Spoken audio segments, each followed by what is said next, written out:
O consumo da erva mate tem crescido muito nos últimos anos.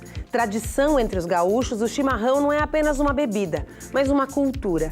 Quase todo gaúcho entende de chimarrão, mas será que todo mundo sabe sobre a erva mate que é utilizada?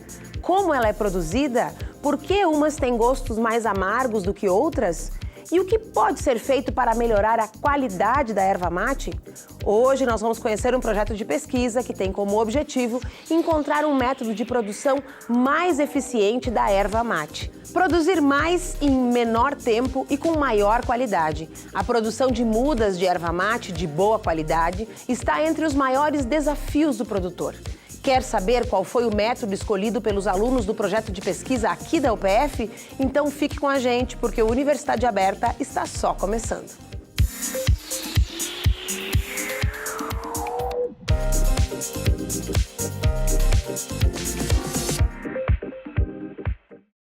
O projeto Prospecção, Caracterização e Propagação de Potenciais Plantas Matrizes de Erva Mate tem como objetivo utilizar a estaquia como alternativa para a obtenção de mudas de erva mate de qualidade em menor tempo e com menor custo.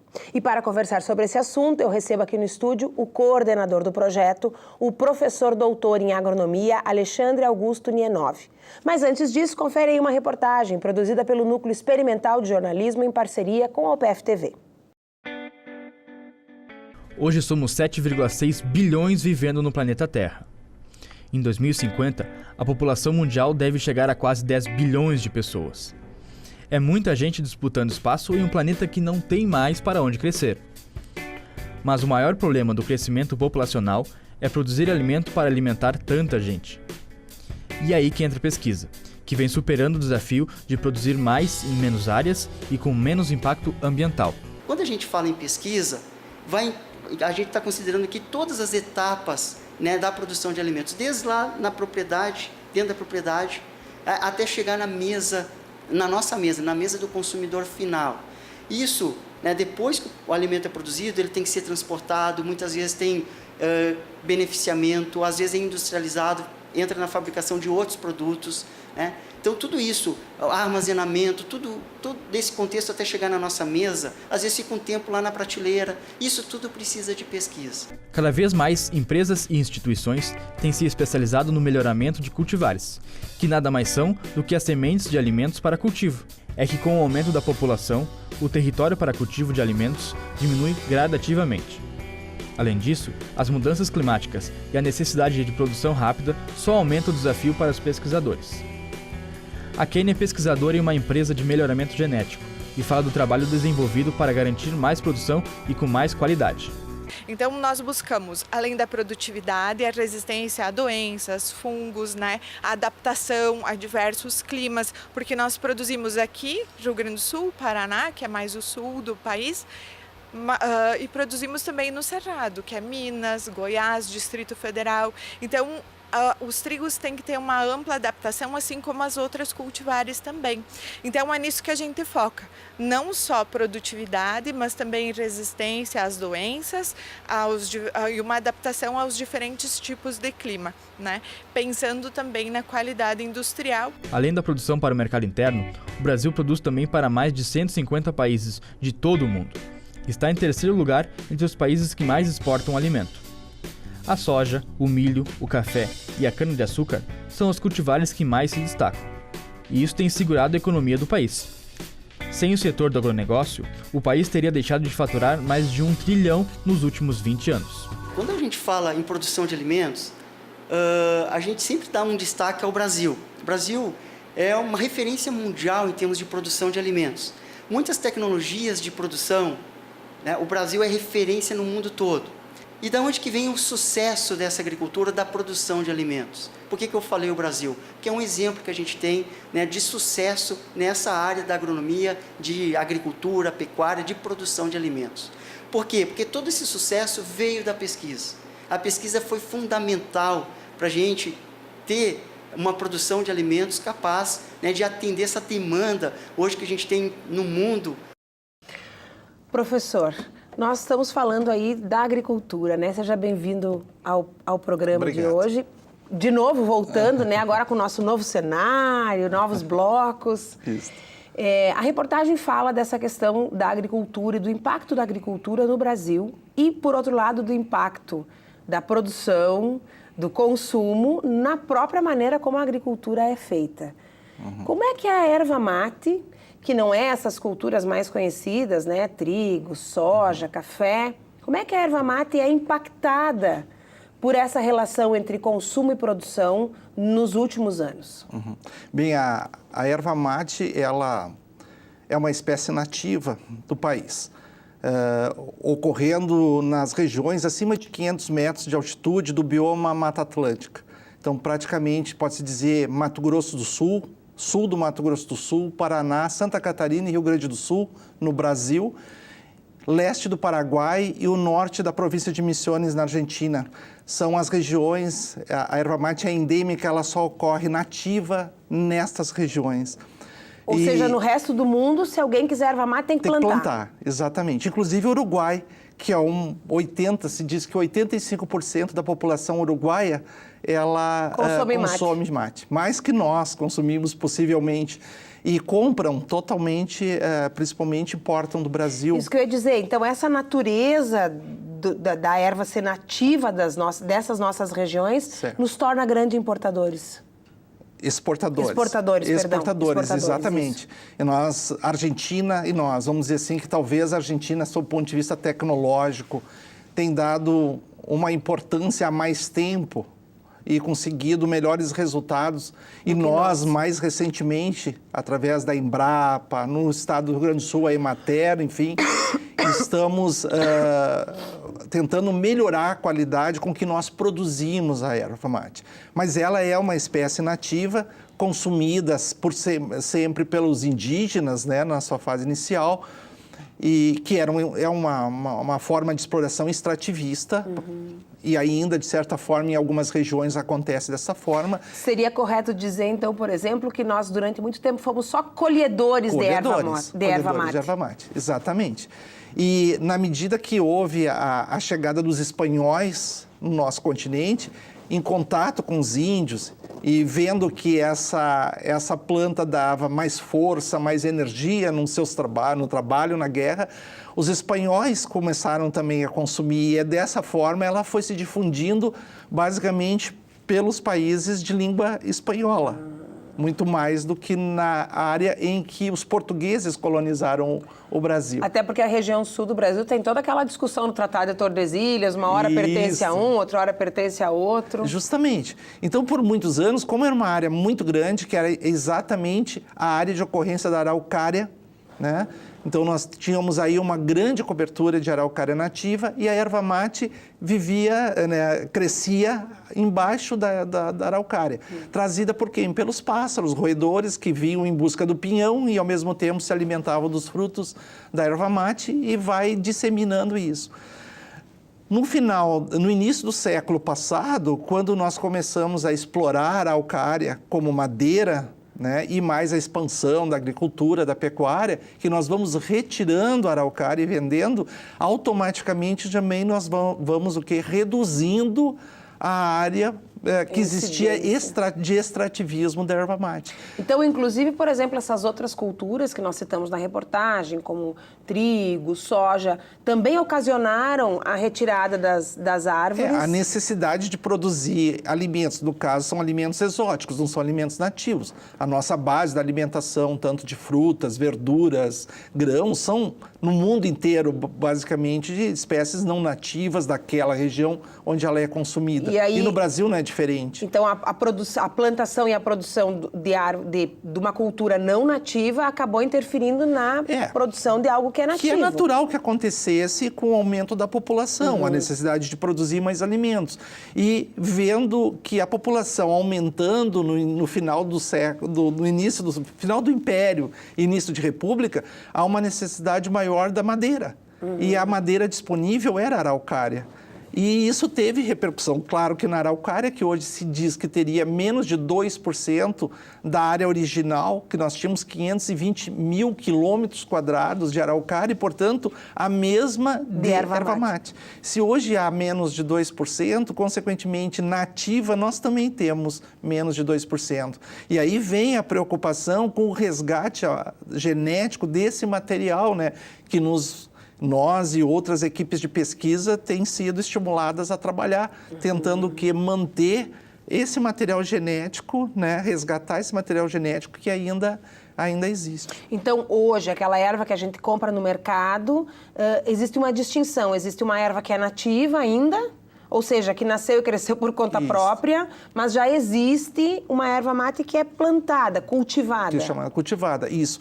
Então, pensando assim, quem é o maior produtor de erva mate processada? É o estado do Rio Grande do Sul, que é, junto com Santa Catarina, os maiores consumidores. E nós temos maior produção de erva mate plantada, cultivada. A erva mate, em maior quantidade nativa, ela vem do Paraná. Uma parte da região do Paraná, uma região sul, mais ou menos, do estado, que ainda está muito bem conservada, sob o ponto de vista ambiental, é onde existe a maior quantidade de plantas de erva nativas, né? E aí, dali, então, vem para o Rio Grande do Sul parte do que é feito o processamento. Porque qual é a diferença?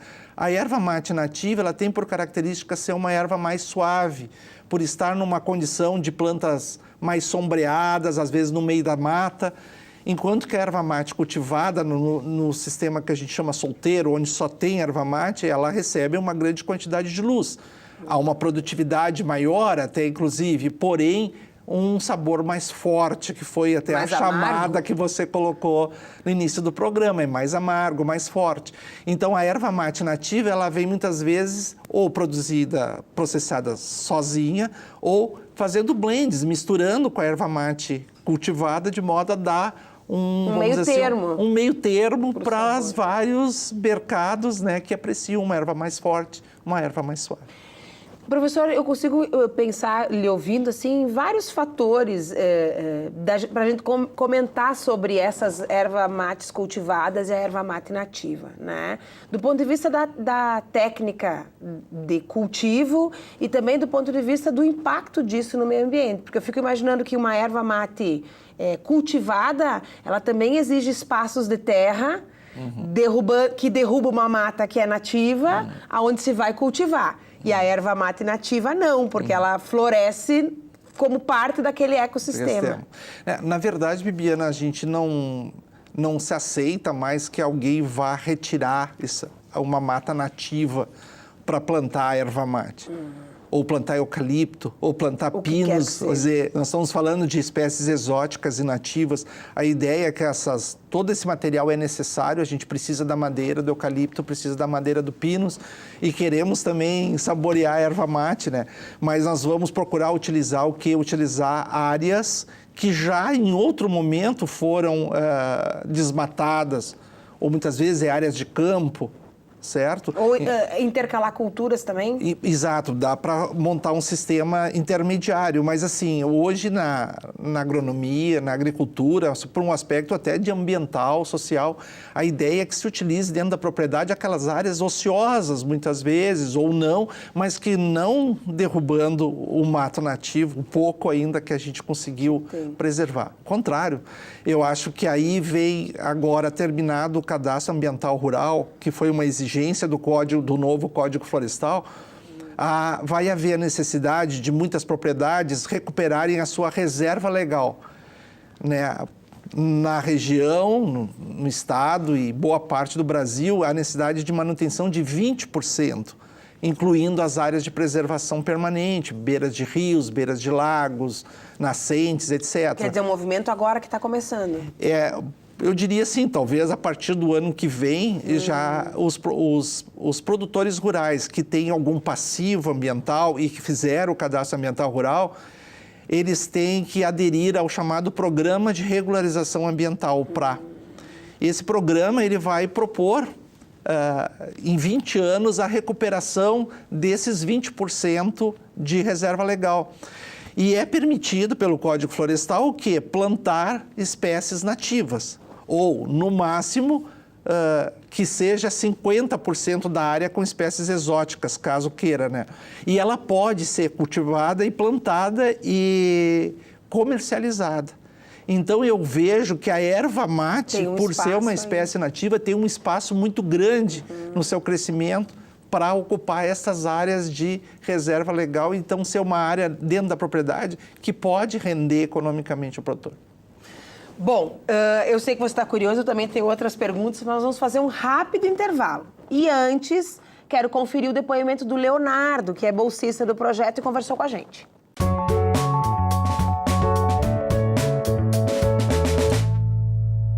A importância desses projetos, então, de pesquisa, ao meu ver, é que muitas empresas elas não têm esse tempo também disponível de ter um funcionário produzindo, testando. Assim, as universidades elas podem fazer convênios com empresas, por exemplo, para ter um aluno voltado somente para fazer esse tipo de pesquisa que ela gostaria de desenvolver e não tem, às vezes, nem tempo e nem dinheiro. Que a pesquisa também já serve justamente para a gente ter essas publicações, para as pessoas terem acesso no meio científico, não só no meio científico. As publicações elas são disponíveis em sites para as pessoas em geral darem uma lida, darem uma olhada, que sempre tem coisa interessante.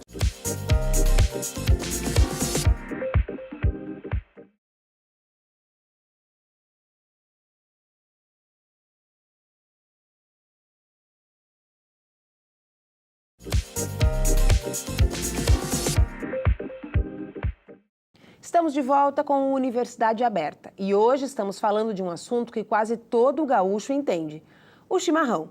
Cada um tem um jeito especial de montar o mate, de esquentar a água na temperatura ideal. Mas para fazer um bom chimarrão, a qualidade da erva é essencial. E é sobre isso que estamos conversando com o professor Alexandre Nienove, sobre um projeto cujo tema é a erva mate e outras formas de produção da erva mate, né? Professor Alexandre, nós podemos simular o ambiente nativo de crescimento da erva mate ou a ponto até de estimular que ela volte a crescer de forma nativa? Bom, existe um sistema hoje, mas já, vamos dizer assim, praticamente consolidado, numa parceria ali na região de Machadinho, né, com a Associação Produtores de Erva Mate de lá, Apromate, Emater e Embrapa Florestas, né, que fica localizada no município de Colombo, próximo de Curitiba, que tem auxiliado muito o Estado nesse aspecto da erva mate. E eles propuseram que um sistema, lembrando que a gente falou que a erva mate é irmã da araucária, ela cresceu nativa embaixo da araucária, então sobre um certo sombreamento. A proposta deles, e sabendo que isso pode melhorar a qualidade da erva mate, é não plantar uma população muito grande de outras espécies junto com a erva mate, mas um número em torno de 60, 70 espécies como grápia, canafístula, cedro, açoita-cavalo, araucária, enfim, outras espécies madeireiras nativas, de modo que a gente trabalha com desrama, retirando um pouco dos galhos para que o excesso de sombra também não prejudique em demasia a produtividade. Então, você faz o plantio num espaçamento tradicional, 1,5 por 3, 2 por 3, e intercala 10 por 10 metros, 12 por 12 metros, essas outras espécies que com o tempo vão sombreando e transformando um ambiente muito mais sustentável, né? Atrai mais pássaros, mais aves, recuperando enfim, a área nativa. Recuperando a área. E no futuro, talvez, essas árvores elas poderão ser utilizadas. Se pensa que se nós fazemos uma colheita de um erval comercial a cada ano e meio ou a cada 2 anos, o ideal eu diria que é 1 ano e meio, a cada ano e meio seria... Isso em 40 anos, que é o tempo suficiente para que essas árvores cresçam e pudessem, quem sabe, um dia ser utilizadas pelo produtor, nós faríamos também a reforma do erval. Então, ao mesmo tempo que ele reformaria o erval, ele poderia utilizar economicamente estas árvores nativas e refazer o processo novamente. Então, essa é a proposta. Enquanto essas árvores crescem, elas estão ajudando o meio ambiente, né? Mas aos 40 anos, talvez tudo isso possa ser refeito novamente o processo e gerando um recurso em termos de madeira para esses produtores. Então, é um sistema muito interessante. Olha só, chimarrão, erva mate de boa qualidade, produtividade, agricultura. Vamos ver o que a equipe do Núcleo Experimental de Jornalismo reservou para nós no Fique Sabendo de hoje.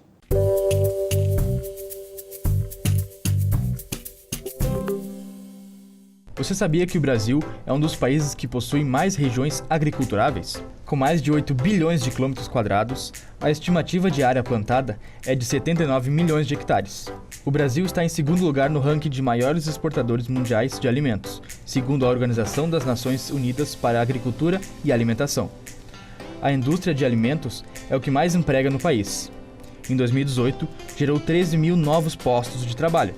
Para 2019, se é esperado 40 mil novos empregos. A perspectiva de crescimento para este ano é de 2,5% a 3% do volume de produção.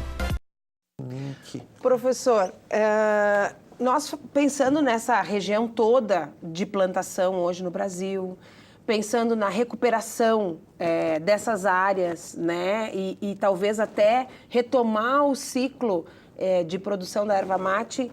Mas para retomar esse ciclo, para recuperar essa região, essa área plantada, né, fazer a recuperação do erval, a gente precisa de um princípio. O princípio é a muda. Exato. Uma boa muda. Uma boa muda. E como é que... Bom, se a gente não tem a planta mais nativa e precisa cultivar e transformar ela numa planta nativa de novo, que características essa muda tem que ter e como é que ela é produzida? Certo. Primeiro nós temos que falar como que é a erva mate. A erva mate é uma planta que a gente chama botanicamente de dioica. O que quer dizer isso? Existem plantas que têm flores somente femininas, que somente a parte feminina é viável, e plantas que somente a parte masculina é viável. Portanto, para obter uma semente, um fruto e a sua semente, é necessária a polinização por parte das plantas masculinas às plantas femininas. Quer dizer, elas não criam frutos por si só, elas precisam se encontrar. Não são de autofecundação, como a gente chama, né? Ela mesma se poliniza. Isso, portanto, gera uma variabilidade genética muito grande, porque é como nós, existe um pai e uma mãe. Os filhos podem ser parecidos com o pai, parecidos com a mãe, ou parecidos com nenhum deles, com o tio, com a avó, porque há uma recombinação de genes nessa polinização aberta que ocorre na natureza. Que, por um lado, é ótimo que existe essa variabilidade genética, porque óbvio que se entra uma nova doença, uma nova praga, o fato das plantas serem diferentes, sob esse ponto de vista, é uma proteção do material genético, de ser. Algumas são suscetíveis, outras podem ser resistentes. Mas, quando nós vamos pensar numa agricultura, como se pensa na fruticultura, onde eu quero aumentar a produtividade, que eu sei que existe entre essas plantas de erva mate, essa variabilidade, plantas que crescem mais, são plantas que produzem mais folhas, são plantas que se desenvolvem mais rápido, ou, quem sabe, tem algumas características, inclusive quimicamente, da folha que diferenciam. Se sabe que a Embrapa Florestas já localizou plantas que não têm cafeína ou têm um teor muito baixo de cafeína.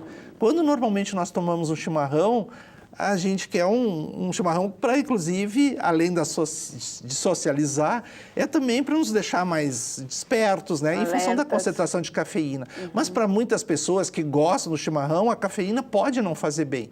E que gostariam que tivesse no mercado, quem sabe, um pacote de erva de determinada marca descafeinado naturalmente. Perfeito. Como multiplicar uma planta superior que não tenha cafeína ou que tenha uma maior produtividade. Em quantidade suficiente para comercializar. Aí eu preciso, muitas vezes, cair na uniformidade. Eu preciso de uma certa uniformidade, como se faz na fruticultura. Variedades de pêssego, variedades de maçã. E aí entram os processos chamados vegetativos, que não envolvem a semente. Hoje, a maior parte das mudas ainda são multiplicadas por semente. E a gente vê no erval plantas que crescem mais, crescem menos, etc. Nossa proposta de trabalho é ter isso também, mas ter a possibilidade de se plantar clones, né? Plantas formadas a partir, no caso da estaquia, que é um segmento de ramo, que nós retiramos dessas plantas matrizes selecionadas e colocadas num ambiente de estufa, com sistema de irrigação por nebulização, às vezes usando um fitorregulador de enraizamento, às vezes não. Esses são os nossos testes que a gente vê, para que a gente possa clonar aquela planta matriz. Ou seja, pegar uma planta matriz que é muito boa, que tem boa produtividade e um conjunto de características e reproduzir ela. E reproduzi-las, de modo que esse erval ele possa sem ter... a semente, reproduzir em mudas. Exato, sem a participação da semente. Né? Professor, toda essa questão da qualidade da planta que o senhor cita aí, me lembra muito aquela fala na nossa reportagem no início do programa sobre as questões de melhoramento genético, né? Essas culturas mais comuns, exóticas e que integram assim 100% da alimentação das pessoas hoje, que é trigo, a soja, tem um histórico de estudo e de investigação e melhoramento genético que possibilitam uma maior oferta, inclusive, de tipos dessas plantas no mercado, né? Como é que é esse histórico para a erva mate? Exato. Essas são as espécies que foram mostradas nos vídeos, são espécies muito antigas, né, que muitas pessoas foram melhorando e selecionando, o que a gente chama de domesticação, né, você selecionar aqueles materiais melhores. E quando um melhorista faz aqueles cruzamentos, essa primeira geração de cruzamento dele também tem essa variabilidade genética que acontece quando uma planta masculina ou várias masculinas e femininas se cruzam e você tem vários frutos com sementes que vão originar plantas diferentes. E o que é necessário fazer na área de grãos? Várias gerações até o lançamento da variedade, para que você vá retirando aquelas plantas diferenciadas e possa ter uma certa uniformidade dessa semente. Capaz, essa aqui é a variedade de soja, de milho, de trigo, enfim, tal, que é por semente, mas passado um processo de uniformização. E longo, né? E longo. A propagação vegetativa ela é direta. O fato de não envolver a semente, você pegar uma parte do ramo da planta, essa planta, pela uma propriedade que existe, que é a totipotência, ou seja, é a capacidade de uma célula vegetal, usada na cultura de tecidos, né? Partes muito menores que isso, reproduzirem integralmente uma planta inteira, com todas as suas partes. Quer dizer, uma micro parte dessa planta é capaz de fazer crescer um clone dessa planta com todas aquelas características genéticas. Nesse caso, a gente chama de cultivo in vitro, né? Porque é feito em laboratório. A estaquia seria um cultivo ex vitro. É uma propagação vegetativa, como é a cultura de tecidos in vitro. Mas ela é com partes maiores, né? São estacas de 10, 12, 8 centímetros. E no caso da erva mate, já existem muitos estudos para esses melhoramentos e para essas alternativas de muda, enfim? Então, como eu tinha comentado, na Argentina ervais clonados já é bem tradicional. No Brasil, está iniciando, nós estamos começando, a Embrapa lançou agora as primeiras variedades já clonais, né, variedades de plantas, determinadas plantas matrizes. Eles normalmente fazem o trabalho de pesquisa e depois fazem uma licitação para qual viveiro comercial vai multiplicar essas plantas, já que a função da Embrapa não é produzir mudas, é produzir a tecnologia, é chegar à variedade. E a partir daí, a iniciativa privada é que vai, vamos dizer assim, multiplicar em escala comercial para os produtores. Né? E no nosso caso aqui na universidade, qual é o caminho que o projeto já percorre? Trilhou. Então, nós temos um período aí de 9 anos, mais ou menos, que a gente vem trabalhando com espécies, ervas, plantas nativas que se originaram de forma nativa e dentro de ervais comerciais. Em Mato Castelhano, em Machadinho, né? A própria UPF, aqui a gente pega alguns materiais e a gente vem aí testando que é a capacidade de enraizamento. Porque os trabalhos têm mostrado assim que nós podemos ter uma planta de erva mate que não enraiza nada. Nenhuma estaca forma raiz. E outras chega a 100%, 90%, 80%.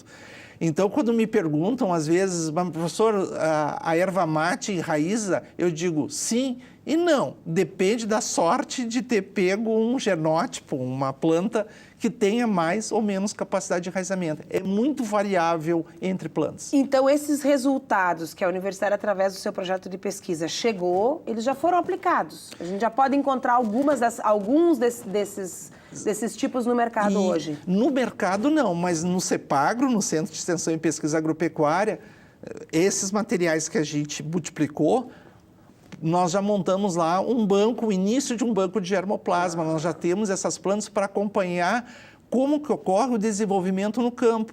Porque não basta apenas enraizar ou não enraizar. Eu preciso saber, agora colocada no campo, qual a porcentagem de sobrevivência, qual o desenvolvimento em relação a uma muda de semente, que é a muda tradicional. Porque caso isso não tenha um bom desempenho, o viverista não vai querer fazer desta forma a multiplicação. Nem o produtor vai querer comprar uma muda que não cresce, que não se desenvolve. E a gente tem tido bons resultados, principalmente com a erva mate cambona, que é aqui o material, uma variedade seminal, que é de semente, produzida na região de Machadinho. Ou seja, estamos engatinhando na pesquisa da erva mate aqui no Brasil. PF ainda é inicial, a gente trabalha com os alunos de mestrado, de doutorado, né, de graduação também, nos seus trabalhos de conclusão de curso. Então, a gente vem difundindo também a tecnologia, a ideia para que esses agrônomos, se não virarem pesquisadores, professores, mas no seu dia a dia, possam. Existe muda clonada, pode ter vantagens, enfim, essa é a ideia desse trabalho de pesquisa. E lembrando só, Biana, que eu não completei aquele sistema que eu falei de Machadinho, de intercalar outras espécies de árvores, a gente chama de sistema agroflorestal, né, que é um sistema que tem a erva mate e outras espécies. E eu acho que vai ser assim, como eu falei com a questão da reserva legal, eu penso que essa é uma das propostas muito interessantes para esse tipo de espaço dentro da propriedade rural. Bom, vamos conferir agora um pouco sobre a importância do projeto para quem produz a erva mate. E quem conta para a gente é a Laura.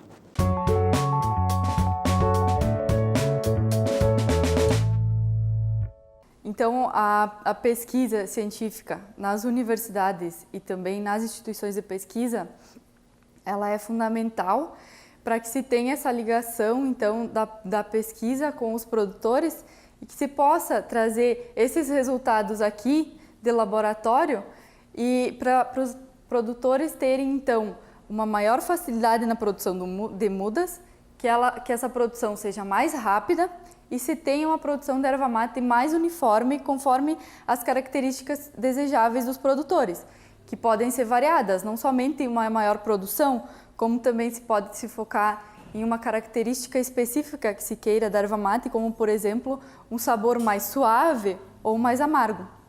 Bom, o programa fica por aqui, mas você pode assistir as nossas reportagens no site nextjor.com.br e os programas na íntegra disponíveis em nosso canal do YouTube. Estaremos de volta na semana que vem. Eu espero você. Até lá!